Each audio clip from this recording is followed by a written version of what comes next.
हजारों साल पहले बात हुई थी, जो सच में हुई थी वैसा का वैसे ही लिखा है, या फिर किसने अपना मन का बात डाल दिया? किसने निर्णय लिया कि यही किताब रहेगी, वो किताब नहीं रहेगी? यही किताब क्यों? बाकी दुनिया में धर्म ग्रंथ क्या सवालों का जवाब नहीं देती है? ऐसे बहुत सारे प्रश्न हैं। वो प्रश्न हमारे बुद्धि में आते हैं और वही जो है हमें मदद करेगा। एक छोटा सा उदाहरण देकर हम अगले संदेश में जाएंगे। ये बुद्धि से प्रेम करना आज के जमाने में बहुत जरूरी है, क्योंकि आज का जो जमाना है वो अलग है। आज इंटरनेट का जमाना है। आज लोगों के दिमाग में गलत चीज डालना उतना आसान है जितना आसान उस समय में नहीं था। अब देखिए, कोरोना आया था, कितनी झूठी अफवाहें फैलाई गई थी कोरोना का लेकर, है ना? कुछ लोगों ने तो ये भी कह दिया कि गोबर लगा दोगे तो कोरोना चला जाएगा। कुछ लोगों ने लगा भी लिया, है ना? कुछ लोग बुद्धि का प्रयोग करने वाले बोलते अरे ऐसा कैसा। कुछ लोग गौमूत्र पीना है बोलते, वो भी पी लिया, है ना? आज का जमाना वैसा है, जितना ज्यादा जानकारी है उतना भयंकर रिस्क भी है, उतना मुश्किल भी है। तो बहुत ही हमें सावधानी के साथ रहना है। तो जब हम बुद्धि के लिए बात कर रहे हैं, सिर्फ इसको खोलकर पढ़ना नहीं, इसका अध्ययन करना है।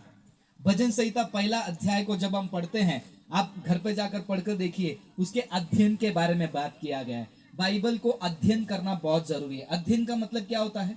सिर्फ पढ़ना नहीं, उसमें क्या लिखा है। जैसे कल से आपने देखा होगा, मैं एक एक शब्दों को पकड़कर उसका मतलब आपको समझा रहा हूं। सचेत रहना, उसके ऊपर मैंने 15 से 20 मिनट मैंने बात किया, है ना? बोले लोग सुनने में साधारण शब्द है, लेकिन वो शब्द के अंदर कितना रहस्य छुपा हुआ है, वो हम कब पहचानेंगे? जब हम उसका क्या करेंगे? मनन करेंगे, अध्ययन करेंगे। आज के जमाने में रहस्य जो है वो आपको बाहर से नहीं मिलना है, बाइबल से मिलना है। आज का रहस्य ये नहीं है कि कोरोना मतलब 3-6, है ना? सुना है, बीच में बहुत सारे लोग बात कर रहे थे कोरोना 666 होता है। प्रकाशित वाक्य में लिखा गया है, वो घटना हो रहा है यहाँ पर। तो ये सारी बातें भी मैं करूंगा, इसके बारे में बातें करेंगे। अब हमारा लंच के बाद सवाल जवाब का कार्यक्रम भी होगा। सवाल जवाब के समय में आप अपने सवाल को लिख कर दे सकते हैं और मैं उसका जवाब आपको मन से नहीं, यहां से देने की कोशिश करूंगा। और ये जो किताब इन्होंने कहा, इसके बारे में मैं भी 2 मिनट बोल देता हूं। ये जो किताब है मैंने पिछले साल लिखा था। क्यों लिखा था? क्योंकि शैतान जानता है कलीसिया को और विश्वासियों को कहां अटैक करना है। अगर आपके आत्मा को वो अटैक करेगा, आप प्रार्थना में बैठ जाते हो आत्मा मजबूत करने, है ना? अगर शारीरिक तरीके से वो हमें सताव में डालेगा तो हम क्या करते हैं? प्रार्थना करते हैं। जब जब सताव हुआ है तब तब कलीसिया बड़ी है, ये इतिहास है ना? कोई भी दल हो, कोई भी ग्रुप हो, कोई भी मीटिंग को रोके, वो जितना चाहे दम लगाने दो, मसीहत बढ़ते ही जाएगा, कोई रोक नहीं सकता है। तो शैतान को मालूम है क्रिश्चियन लोगों को मारो पीटो तो रुकने वाले नहीं, वो बढ़ते जाएंगे। मैं क्या बोलता हूं मालूम है? क्रिश्चियन लोगों को मारना पीटना, ये जो सताव है, वो रबर बॉल की तरह है। रबर बॉल पता है आपको? गेंद, रबर बॉल। उस रबर बॉल को जितना जोर से पटकोगे उतना जोर से उछलेगा। मैं बोलता हूं हम मसीह लोग वैसे ही हैं, हमको जितना पटकोगे उतना उछलेंगे। हालेलुया। अब ये बात शैतान भी जानता है, इनको पटकोगे तो ये लोग उछलेंगे, इसीलिए वो पटकते तो रहेगा। पटकते हुए वो एक और काम करेगा, यहां पर अटैक करेगा बुद्धि को। आज कलीसिया में बच्चों को सिखाया जाता है परमेश्वर ने इंसान को बनाया, पहला इंसान आदम और पहली महिला हव्वा। अब जब आप स्कूल में जाते हो, वहां पर क्या सिखाया जाता है? इंसान परमेश्वर ने बनाया, बताता है क्या? कैसे बनाया इंसान? स्कूल में बताएगी नहीं? नहीं बताया अभी तक? नहीं बताया। कितवीं में हो? 9वीं में हो? अब 10वीं में जाओगे तो अब पढ़ोगे। और किसने पढ़ा है स्कूल में? क्या सीखा था? इंसान कैसे आया? बंदर से आया, है ना? इंसान बंदर से आया। पहला एक छोटा सा कीड़ा था, अमीबा था, फिर बाद में वो मछली बना, फिर बाद में बड़ा बना, फिर बाद में जमीन में आया, फिर वो रेंगने लगा, फिर चलने लगा, फिर वो धीरे धीरे करके बंदर से धीरे धीरे इंसान बना। तो सोचो, कलीसिया और क्रिश्चियनिटी या फिर हमारा विश्वास हमें सिखाता है परमेश्वर ने इंसान को बनाया, विज्ञान बोलती है बंदर से आया। तो सोचो, विचारधाराओं का युद्ध चालू है। किसका युद्ध चालू है? विचारधाराओं का। अब ये विचारधाराओं का युद्ध का मतलब होता है, यहां पर विचार दिमाग में बच्चों को डाला जा रहा है, परमेश्वर ने बनाया, वहां पर विचार डाला जा रहा है, परमेश्वर ने नहीं। किसने बनाया? अपने आप बनकर आ गया। जब मैं स्कूल में था तो मेरे साइंस के टीचर ने मुझे सिखाया कि इंसान बंदर से आया। तो मैं एक बार, हमारे साइंस का लैब होता है, मैं साइंस का स्टूडेंट था, तो हम वो कॉकरोच को काटते थे, मेंढक को काटते थे सीखने के लिए। तो मैंने टीचर को बोला, टीचर बाइबल में तो लिखा है कि इंसान को परमेश्वर ने बनाया, आप लोग सिखा रहे हो कि जानवर से बनाया। टीचर बोलती मार्क्स चाहिए तो चुपचाप जो सिखाया वो लिख, नहीं तो मार्क्स नहीं मिलेगा। मैंने बोला ठीक है कोई बात नहीं, लिख दिया। लेकिन सवाल तो यही है ना, कहां पर अटैक हुआ? ये दिमाग में। तो शैतान जो है कलीसिया को कमजोर करने के लिए उनके दिमाग को अटैक करता है, इसीलिए परमेश्वर ने बुद्धि से प्रेम करने के लिए कहा। और ये चीज भी मैंने उसी के कारण लिखा। एक बहुत बड़ा ग्रुप है, इंडिया में बहुत फैल चुका है, गांव में फैल चुका है। आपके पास्टर ने भी 10 किताब मंगाया, अब मुझे कल ही मालूम पड़ा क्योंकि बहुत लोगों ने मंगाया तो मैं भूल गया। ये पूरे गांव में फैल रहे हैं, ये पंथ है। इनका कहना है यीशु मसीह आ गए हैं। चलो मैं आपसे एक सवाल पूछता हूं, देखिए शैतान आपके दिमाग को कैसे अटैक करता है। अब जिससे पूछूंगा वो सवाल का जवाब देंगे, ठीक है? आप बाइबल पढ़ते हो ब्रदर? नहीं पढ़ते हैं तो पढ़ना शुरू करिए। आप पढ़ते हैं? पिता का नाम क्या है? आपका नहीं, बाइबल में पिता परमेश्वर का। हाँ, पिता का नाम परमेश्वर है। हाँ? और कौन बाइबल पढ़ता? आप पढ़ते? पिता का नाम क्या है बाइबल में? नहीं पता? अच्छा, बहनों से कोई बताएगा?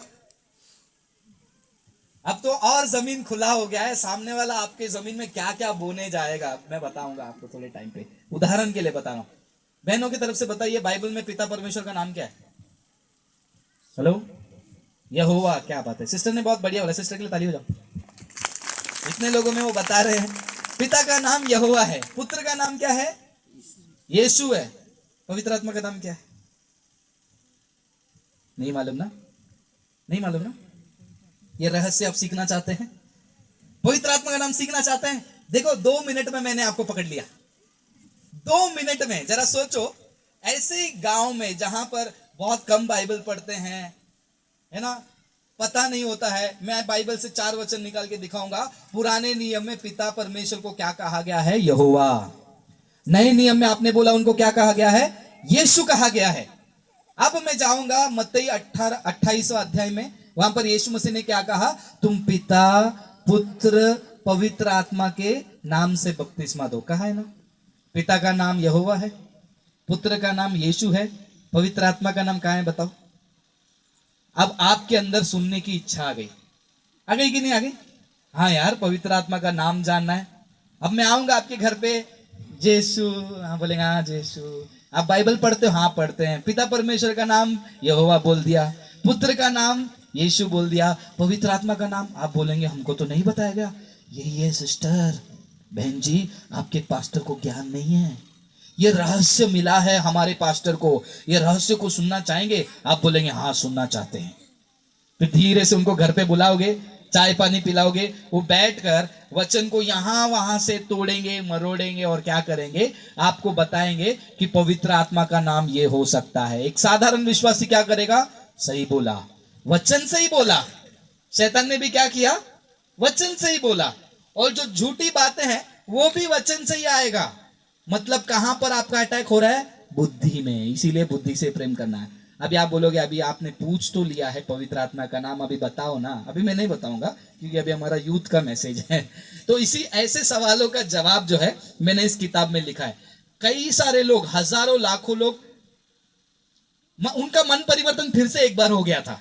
एक बार दुनिया से इधर हुआ, फिर इधर से वापस से गलत शिक्षाओं की तरफ चला गया क्योंकि अटैक हुआ है। कुछ लोग घर पे आकर पूछेंगे आपको 10 आज्ञा को मानना चाहिए नहीं मानना चाहिए? आप बताओ, बाइबल में लिखी हुई 10 आज्ञा को मानना चाहिए कि नहीं मानना चाहिए? मानना चाहिए ना। देखो बहुत अच्छा बोला, मानना चाहिए कि नहीं मानना चाहिए? 10 आज्ञा है ना, मानना चाहिए ना। चौथा आज्ञा क्या लिखा है? शब्बत को क्या करो तुम? आराधना करो। शब्बत का दिन, शब्बत का दिन शनिवार को आता है, रविवार को नहीं। तो फिर आप रविवार को क्यों आराधना करते हो? बाइबल को मानते हो या पास्टर को मानते हो? तुम्हारा पास्टर झूठ बोलता है। अब बोलोगे अरे यार बात तो सही है, सही बोल रहे हैं। शनिवार को आराधना कहा गया, हम रविवार को पकड़ के बैठे। अब क्या करें? चलो हमारे कलीसिया में आओ, हम आपको रहस्य सच्चाई दिखाएंगे। इस प्रकार लोग क्या करते हैं?